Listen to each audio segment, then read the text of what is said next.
Get your creek on.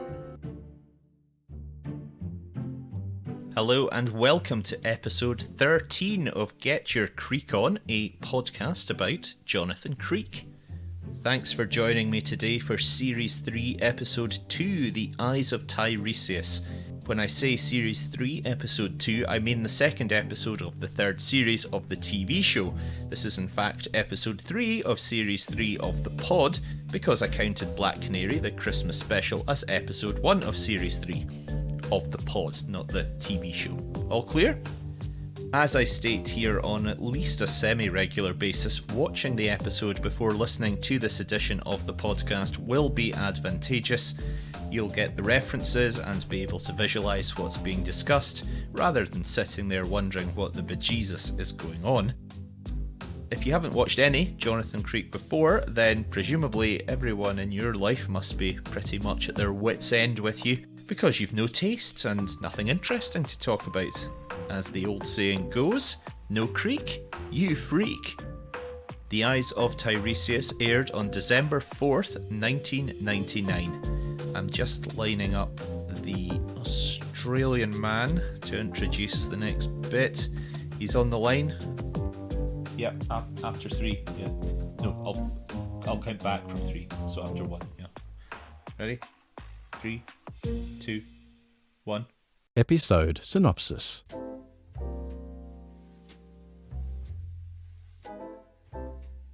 Revellers dance to Brian Ferry at a fundraising party to mark the summer appeal of the Friends of UNICEF.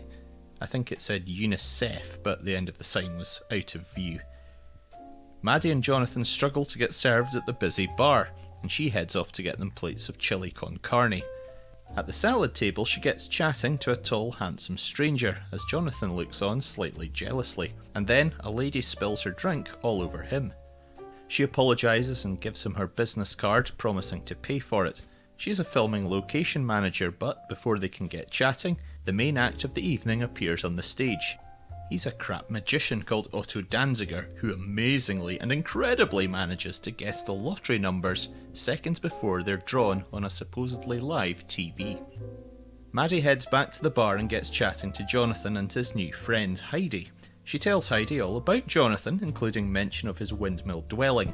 He explains how the lottery numbers trick was probably done, but she seems more interested in the details of the building in which he's domiciled. A few moments later, they've arranged a date for 7 o'clock the next day. As the music continues booming, Maddie appears to hit the sesh pretty hard, and is soon as pissed as a fart, and in due course is locking lips with the bloke from the salad table. After going to the bathroom, she initially struggles to find him again on the dance floor, but within moments they're slow dancing.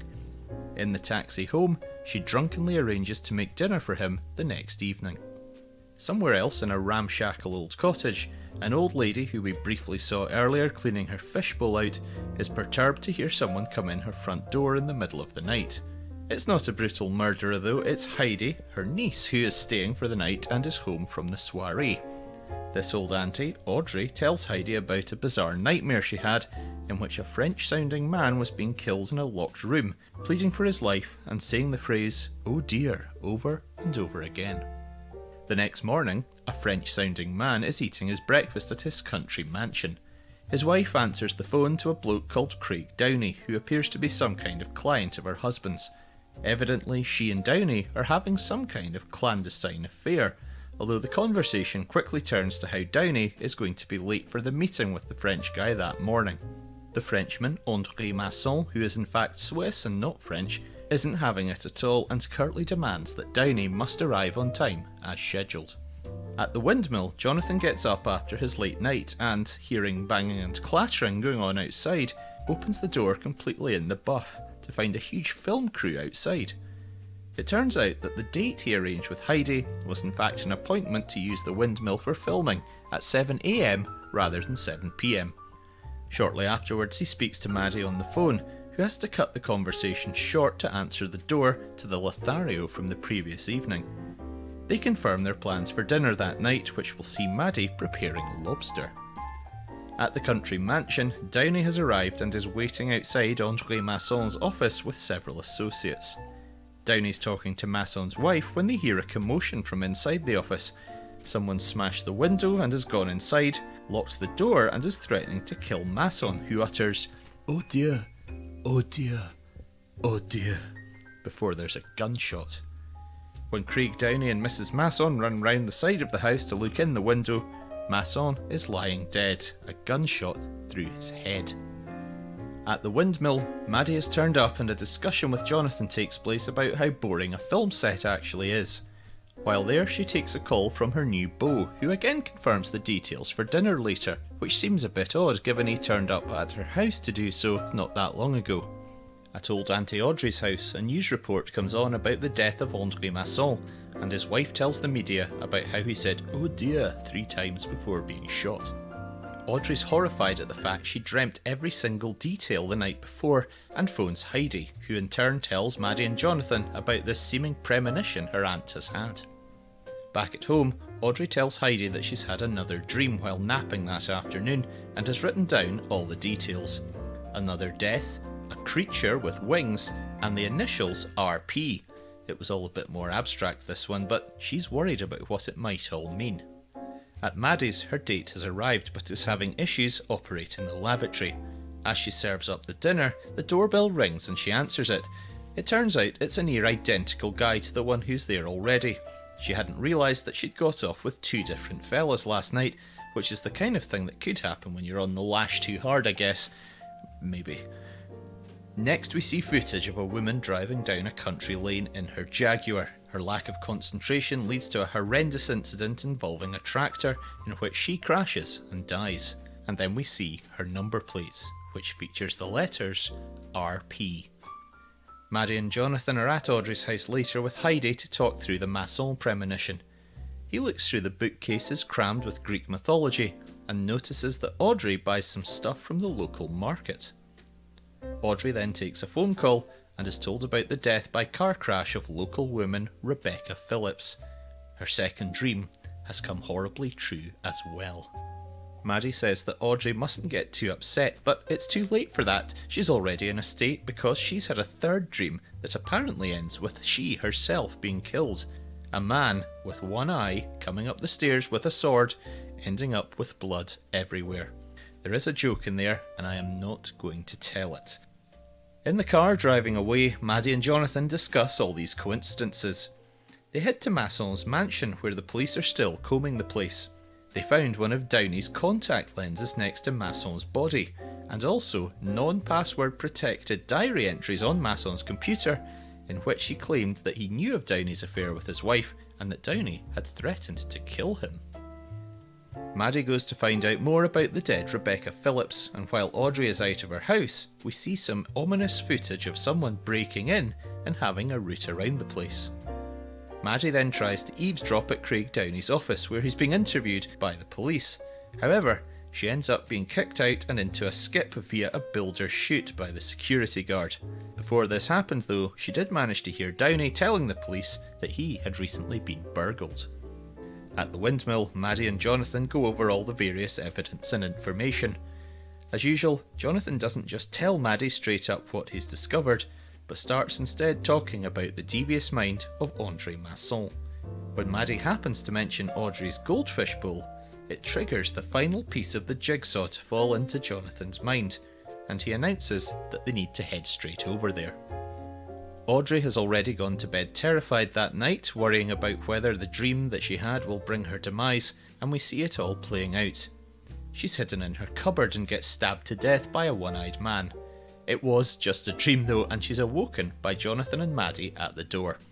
Jonathan goes through the somewhat unlikely story of what he believes has been going on. His denouement begins with some pontification about dreams and Greek mythology.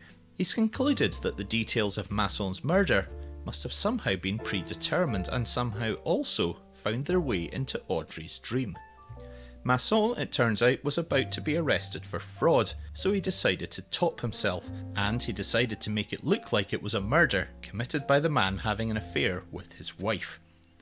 He rigged up an audio recording of the murder taking place, replicating the signs of a window being smashed, a struggle taking place, and the fatal shot being fired. Having recorded this onto a CD, which he plants in Downey's flat, he also steals a contact lens to plant at the scene as evidence. When several witnesses, including Downey himself, were outside the office, Masson replicated the sounds he'd recorded earlier and then shot himself for real. Downey has to be in the clear, no? Loads of witnesses saw him not doing it. The plan, though, apparently, was for the police to find the contact lens and then the diary entries, and then do a search of Downey's flat for more evidence, locating the CD in the process, and then realising that he'd carried out a very clever time-shift murder. He shot Masson earlier, recording the whole thing, and then played the recording over the computer when everyone was outside to give himself the alibi of being outside the office as well at the time of the shooting. Heidi rightly points out that this is crazily unlikely, and Jonathan says that yes, that's the point, because no jury would believe it was all a setup. However, a hitch occurred.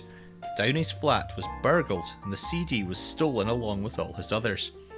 It turns out Audrey then bought the Frank Sinatra CD at the market that actually contained the disc with the recording on it. She put it into her multi-disc CD player, and by the time it came on she'd fallen asleep, and when it played, Masson's recording wormed its way into her memory. It was Jonathan who broke in earlier and checked all of her CDs looking for the recording, but he couldn't find it. He later realised the one place he had not looked was under the goldfish bowl. That's where the CD was, and he plays it now, so they can all hear Masson's recording. We finish back at the windmill, where Jonathan has somehow landed himself the plum gig of body double for the film's male star, and he gets repeatedly to film a scene kissing the attractive leading lady. Meanwhile, Maddie takes a call from the two guys whom we last saw at her flat. It turns out they've become pals and come up with the idea of the pair of them sharing her body on a rota basis. She doesn't turn the idea down out of hand, and Jonathan subtly notes just how predictable she is. Episode analysis. Well, after the shit show that was The Curious Tale of Mr. Spearfish last time out, The Eyes of Tiresias was certainly a good deal more pleasing an episode. No Adam Klaus in this one, and I think I'm right in saying he's only present in 3 of the 6 this series. Not sure what the reasoning was there, it may have been budget or schedule related, but the upshot is that the main secondary story in this episode is focused on Maddie instead, and her failure to realise she'd actually copped off with 2 completely different men in the space of 5 minutes, erroneously believing that they were the same guy. When you see the 2 of them in the light of day, there is only a passing resemblance at best really, but on the night they first canoodled it was perhaps in the midst of some fairly heavy boozing on Maddie's part, so it's perhaps just about believable. The way it all played out was pretty enjoyable, I thought. Most people would have practically curled up and died with excruciating embarrassment the moment the second guy arrived at her house, but she appeared to take it all on the chin, as it were, and no harm was seemingly done. The 2 blokes were played by Paul Blackthorne and Damien Goodwin, Auntie Audrey by Marjorie Mason, Heidi by the very well-known Rebecca Front, Craig Downey by James Gaddis, and Andre Masson by Terence Hardiman, best known to those of a certain age as the Demon Headmaster. There was a lot of fun to be had around the storyline regarding the filming taking place at Jonathan's windmill, with his misinterpretation of the 7 AM appointment and invitation from Heidi to bring herself there and hump their gear around. If you look at the episode's page on IMDb, you'll see that someone has taken the time to write a detailed entry in the Goofs section, outlining how film location management is a drawn-out process involving procedures and legal forms and various meetings, so a full crew turning up at such short notice is just not realistic. No shit, mate, it's called comedy, just give it a rest. What did make me chuckle was the line underneath the entry that reads, 3 out of 10 people found this interesting. It's fair to say that plot holes can be found when assessing the solution to the main mystery. The idea that the police would even consider raking through a suspect's entire CD collection, let alone actually go ahead and then do it, seems wildly improbable. Why Craig Downey would have kept the CD at all is the main question there, I think. And how on earth would someone, even of Jonathan's problem-solving capabilities, realise it? Of all the episodes thus far, this is probably the biggest leap that he has made, and it just didn't really come across as believable. I also seriously doubt the sound recording capabilities of a late 90s PC could have produced such a clear quality recording. It would have sounded very tinny and shit indeed on those speakers. Masson could have just invited Downey into the room and made it sound like he was being attacked and then shot himself. That would have been far more straightforward and incriminating, surely. There's also the question as to how Audrey could have explained her first dream so vividly when she didn't actually have the dream, she only heard the audio while dozing. I considered trying to track down Marjorie Mason to ask her if she can recall what her interpretation was of the character's storyline, but it turns out she's been dead for several years. And get this, she died in Swiss Cottage, which is part of London. André Masson was Swiss. What a coincidence. And his surname was Masson, and hers was Mason. Shit, I should have just used this bit for Creek Connections and killed two birds with one stone. Damn it. The celebration of Location Information Station. Location information is fairly thin on the ground for this episode. Obviously, there were quite a few scenes filmed at the King's Mill in Shipley, but today I am going to ask you to join me on a trip to Buckinghamshire, just northwest of London, where we will find the Hall Barn estate. On that estate is a big old house called Hall Barn, and it was the setting for André Masson's swanky country home. It's a Grade 2 listed house built in the late 1600s and is located just off Junction 2 of the M40 motorway at Beaconsfield. It featured in the film Chariots of Fire. The character of Lord Andrew Lindsay can be seen practicing his hurdling on the house's lawn, perching glasses of champagne on top of the hurdles to gauge whether or not he touched the top when jumping over them. Interestingly, this house will appear again in a few episodes' time, and in a much more prominent way actually, for it is the main location used in the Series 4 episode The Tailor's Dummy. Aficionados out there will remember it's the one where the old blind fella jumps off the high window ledge to his death. Fingers crossed I'll be able to find some other places to talk about for that episode, otherwise we'll be getting even more tenuous information about Hall Barn.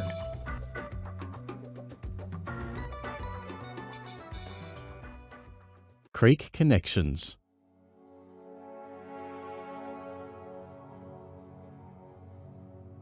At 20 minutes 17 seconds as Auntie Audrey is tidying up, we see that she has a copy of National Geographic magazine on her living room table. The first issue of National Geographic came out on September 22nd, 1888, 3 years to the day before the first hydropower plant ever to be built in Finland was opened on the Tamerkoski Rapids in the city of Tampere. Tampere hosted the 1965 Ice Hockey World Championships, which were won by the Soviet Union, and at which the average match attendance was 6,392. Lego Set 6392 is an airport which includes a plane, helicopter, airport staff, and a terminal building on which there is a clock showing the time of 2:57. In the New King James Version of the Bible, Ezra verse 257 reads, "The sons of Shephatiah, the sons of Hattil, the sons of Pocheret of Zebaim, and the sons of Ami." The word ami in French means friend, and the Queen song Friends Will Be Friends, written by John Deacon and Freddie Mercury, was first performed during their live tour show in the Dutch city of Leiden on 11th June 1986, the same day that actor Shia LaBeouf was born. LaBeouf is French for beef. Beef comes from cows, and cow in French is la vache.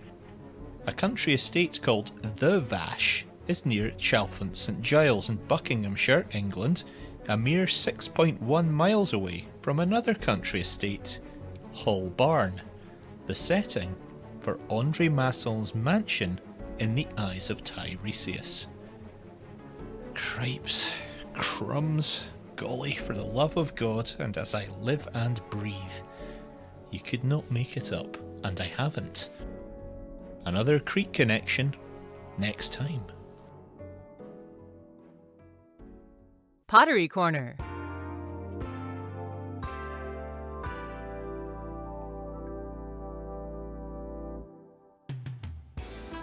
The worst poet ever to grace the planet, William Topaz McGonagall, may have been dead for nearly 120 years now, but that hasn't stopped him from getting hold of today's episode on DVD, and he's created a little ditty to describe what he made of it.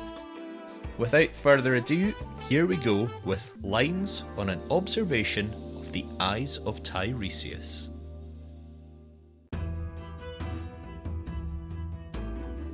Maddie and Jonathan were at a boozy shindig, and at the queue the bar was huge and massive and big, so off she went to get them some food, while he at the bar gormlessly remained standing stood. A woman called Heidi spilled champagne all over his shirt, and then gave him her number and started to flirt, and when she heard that he lived in a windmill, it led to a date being made about which both seemed thrilled. Meanwhile, Maddie had by now drunk a little excessively, and on the dance floor kissed a man somewhat expressively, and then went to the toilet, perhaps to throw up, then returned and started dancing again with the tall hunk. Meanwhile, Heidi's old aunt had suffered a scary nightmare, and the shit that went on in it she could barely bear. She'd spent the evening indulging in her Greek mythologic proclivities, then told Heidi about the dream when she got home from the festivities. The next day, Andre Masson was holed away in his office, as his minions awaited, the delay making them seem nauseous, but then from within came sounds of a struggle most violent, and after a shocking gunshot the sounds ended, aka all went silent. Masson had been shot and his assailant disappeared, and the wall with his brains and his blood was smeared. His shocked wife and her lover looked on aghast. It's fair to say, Masson wouldn't be going anywhere fast. At the windmill, Jonathan had woken up in the buff. The film crew who'd arrived couldn't give a chuff. Turns out he'd agreed to let his home be a location, and his thoughts of sex with Heidi turned out to be a misheard aberration. Old Audrey heard how Masson had died while saying "Oh Dieu," and the whole thing started giving her the fear.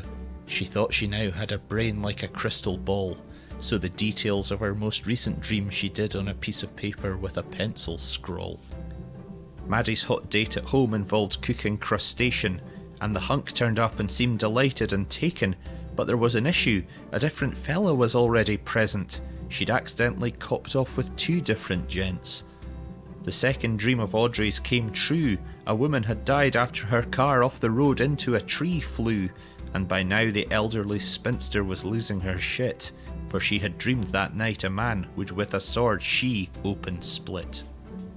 Craig Downey was accused of killing Masson, and onto him guilt the cops were trying to fasten, but he denied everything of course because he was outside the room when the Swiss guy was killed by a gun that went boom. As usual, Jonathan figured everything out, and a denouement he soon in front of everyone would spout, which involved a convoluted idea of a time shift murder, and as he ran through it all, it got more and more absurder. It was in fact a suicide by the guy from Geneva, who was in trouble with the law, and rather than his cheating wife leave her, he decided to top himself and Craig Downey implicate by planting evidence to seal his fate. We ended with Maddie taking a call from those two blokes, and the suggestion they made she thought must be a hoax. They proposed that they could both sleep with her in a roster-like manner, and into that plan she did not exactly throw a spanner. And thus ended the tale of the future-seeing octogenarian who predicted the murder of the Swiss business authoritarian. It was wrapped up by Jonathan, who used his strong intuition, and he'll be back next time on another mystery-solving mission. Pottery Corner.